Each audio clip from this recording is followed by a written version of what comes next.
बिस्मिल्लाहिर्रहमानिर्रहीम। मिस्र की तारीख और आसार से पता चलता है कि रामसीस II जबरदस्त जालिम और जाबिर फिरौन था और उसने मिस्र का नाम बहुत ऊंचा कर दिया था, लेकिन उसके कारनामे इतने नहीं जितने उसने अपने कुतबों में लिखे हैं। रामसीस II ने तकरीबन 90 बरस की उम्र पाई थी। उसकी औलाद भी बहुत ज्यादा थी। जंगी मुहिमों का जोश खत्म हो जाने पर उसकी जिंदगी मजहूलियत और बेकारी में गुजरी। शायद उसने ख्याल किया कि बहुत से झूठे सच्चे कारनामों का मालिक बन चुका हूँ, इसलिए अब ऐश व आराम के मजे लूटने चाहिए। रामसीस II के बाद उसका बड़ा बेटा मनफता फिरौन हुआ। यह खुद बूढ़ा हो चुका था। तख्त नशीनी के वक्त उसकी उम्र 70 बरस थी। 70 बरस से कम न थी, मगर मुद्दत से अमलन हुकूमत कर रहा था, क्योंकि जब से बुढ़ापे ने उसके बाप रामसीस को बेकार कर दिया था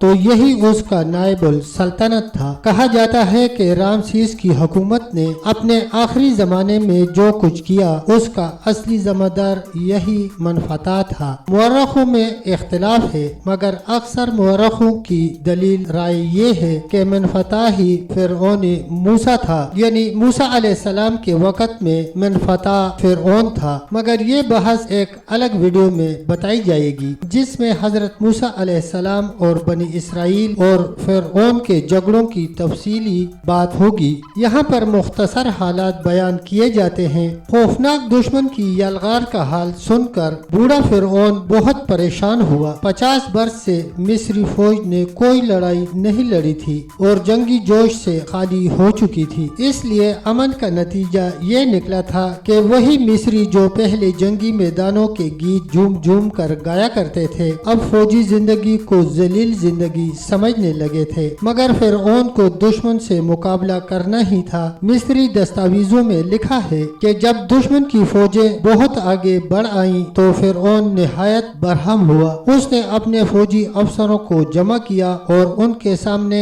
एक लंबी तकरीर की। तकरीर का तर्जुमा मुख्तसरन ये है: फिरौन किस कदर मुअज़्ज़ज़ था और अपने आप को इंसानों से बहुत ऊंचा जानता था। फिरौन की तकरीर कुछ इस तरह थी: मैं अभी तुम्हें तुम्हारे मालिक का फरमान सुनाने वाला हूँ और मैं तुम्हें ये सबक देता हूँ कि मैं ही वो शाहाना जात हूँ जिससे तुम्हें रिज़्क़ पहुँचता है। नाउज़ुबिल्लाह। मैं अपने सब दिन इस बात की तलाश में गुजारता हूँ जिससे तुम्हारी भलाई हो। मैं तुम्हारा बाप हूँ। बताओ तुम में कोई ऐसा बाप है जो मेरी तरह अपने बच्चों को जिंदा रखता हो? तुम बतखों और हंसों की तरह थरथरा रहे हो। तुम नहीं जानते कि कौन सा काम करना अच्छा है। तुम में से कोई भी दुश्मन को जवाब नहीं दे रहा और हमारा मुल्क इस कदर बेताकत हो गया है कि तमाम कौमों को इस पर हमला करने की जुर्रात हो गई है। वहशी लोग सरहद को पामाल कर रहे हैं और बागी लोग रोज हमारे मुल्क की हुर्मत तोड़ रहे हैं। हर एक इस पर डाका डाल रहा है। इस जोशीली तकरीर के बाद फिरौन ने ऐलान किया कि दुश्मन के मुकाबले में वो अपनी फौजों की कमान खुद करेगा और हमले की तारीख भी मुकर्रर कर दी। फिरौन की तकरीर से फौजी अफसरों में तो गर्मी पैदा हो गई, मगर सवाल ये था कि 70 वर्ष का बड़ा फूस बादशाह सपासालारी कर भी सकता है या नहीं। मामला बड़ा नाजुक था। फिरौन अपनी फौजों की कमान करे तो लड़ाई की होलनाकियां झेलने की अपने दिल में ताकत कहां से लाए, और कमान न करे तो सरफरोशी की हिम्मत कैसे पैदा हो। लेकिन ये मुश्किल एक ख्वाब ने दूर कर दी, जिस पर फिरौन की कौम मिस्री फौज ईमान ला चुकी थी। ये ख्वाब फिरौन ने देखा था और उसको अपनी रियाया और अपनी फौज से बयान किया था। मिस्री फौज जो इस ख्वाब पर ईमान ला चुकी थी, अचानक जान तोड़कर दावा बोल दिया। दुश्मन के ख्याल में भी न था कि मिस्री हमला करेंगे। हमला देखकर लीबिया की कौम का बादशाह अपना सब को छोड़कर भाग निकला। उसका बचना मुश्किल था अगर रात न हो गई होती। वो अंधेरे गुप्त में पैदल ही निकल खड़ा हुआ। मिस्रियों ने भगोड़े बादशाह की कुल छावनी लूट ली और 6 1359 दुश्मन सिपाही मारे गए और छोटे बड़े जर्नेल भी मारे गए। हजारों कैदी भी हाथ आए जिन्हें फिरौन ने अपने उन सिपाहियों में बांट दिया जिन्होंने लड़ाई में अपनी बहादुरी का सबूत दिया था। ये बड़ी फतह थी, हालांकि इत्तेफाक की हासिल हुई थी। फिरौन बिन फतह बड़े ही क्रोफर से अपनी राजधानी थीस में मंफस से वापस आया और दरबार के शायर ने उस मौका पर एक कसीदा पढ़ा था जिसमें फिरौन की बहादुरी का जिक्र था। मनफता ने दुश्मन को शिकस्त तो दे दी मगर ये शिकस्त फैसलाकुन न थी, क्योंकि लीबिया में दुश्मन का पीछा नहीं किया गया, इसलिए फिर उसको तैयार होने को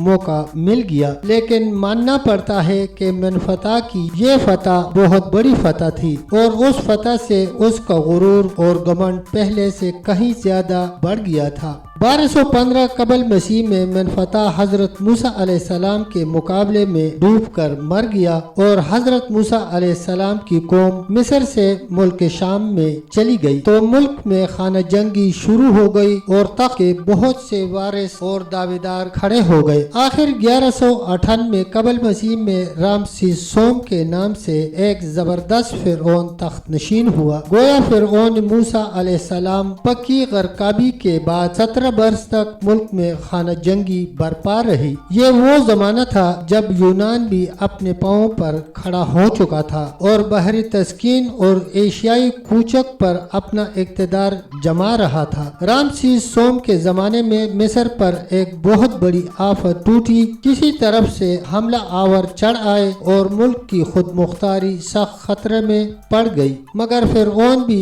आसानी से दब जाने वाला न था। उसने मजबूत इरादे से और जबरदस्त तैयारियों से दुश्मनों का मुकाबला किया और 1191 कबल मसीह में गुमसान की लड़ाई हुई। फिरौन ने खुश्की और तरी दोनों तरफ से हमले किए और दुश्मन को शिकस्त दे दी, मगर ये शिकस्त फैसलाकुन न थी। दुश्मन मौका पाकर फिर आ सकते थे, इसलिए दूरबीन फिरौन फलस्तीन के साहिल तक यलगार करता हुआ चला गया और अपने दुश्मनों को बिल्कुल खत्म कर दिया। रामसीस सोम के इन बहरी मार्गों की तस्वीरें आज तक मौजूद हैं, जिनसे मालूम होता है कि उस जमाने में समुद्री लड़ाइयाँ किस तरह लड़ी जाती थी। ये तस्वीरें तारीखी और जंगी लिहाज से बहुत अहम हैं। रामसीस सोम के जमाने में मिस्र को अमन व खुशहाली की नेमत एक दफा फिर मिल गई। फिरौन ने जुल्म का नाम व निशान तक मिटा दिया। हर ज्यादती करने वालों को, चाहे वो शाहजादा हो या बड़े से बड़ा सरकारी ओहदेदार, फौरन सजा दी जाती थी। फिरौन ने अपना ये कारनामा